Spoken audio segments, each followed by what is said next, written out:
Hi friends, మీరు నా వీడియోస్ని కింద డిస్క్రిప్షన్లో ఇచ్చిన ఈ లింక్ను ప్రెస్ చేసి ఇక్కడ ఉన్న సబ్స్క్రైబ్ బటన్ ప్రెస్ చేయడం ద్వారా మీరు నా ప్రతి అప్డేట్ మీ యొక్క మెయిల్లో నోటిఫై అవుతారు. ఓకే ఫ్రెండ్స్, ఈ వీడియోలో మామూలుగా మనం వాట్సాప్ని మొబైల్లో యూస్ చేస్తాం కదా, అదే కంప్యూటర్లో ఎలా యూస్ చేయాలో ఈ వీడియోలో నేర్చుకుందాం. ఓకే, దాని కొరకు మీరు గూగుల్లోకి వెళ్ళిపోయిన తర్వాత web.whatsapp.com దానిలోకి వెళ్ళిపోండి. ఇలా వెళ్ళిపోయిన తర్వాత మనకి ఫస్ట్ లింక్ కనిపిస్తుంది కదా, దీన్ని ట్యాప్ చేసుకోండి.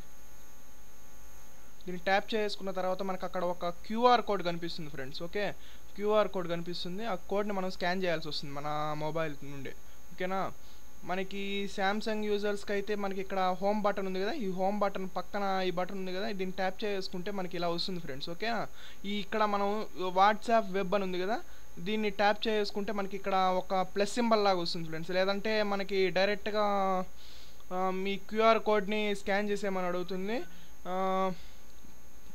ఇప్పుడు నేను నా మొబైల్లో చేస్తాను చూడండి. ఓకేనా, ఇలా మీకు క్యూఆర్ కోడ్ వచ్చేసిన తర్వాత మీ మొబైల్లో ఇలా ఓపెన్ చేసుకున్న తర్వాత ఈ వాట్సాప్ వెబ్ అని ఉంది కదా, దీన్ని ట్యాప్ చేసుకోండి. ట్యాప్ చేసుకున్న తర్వాత మనకి క్యూఆర్ కోడ్ని స్కాన్ చేయమని అడుగుతుంది. స్కాన్ చేసుకోండి. స్కాన్ చేసుకున్న తర్వాత ఆటోమేటిక్గా మన కాంటాక్ట్స్ అన్నీ కంప్యూటర్లో ఆటోమేటిక్గా ఓపెన్ అయిపోతాయి.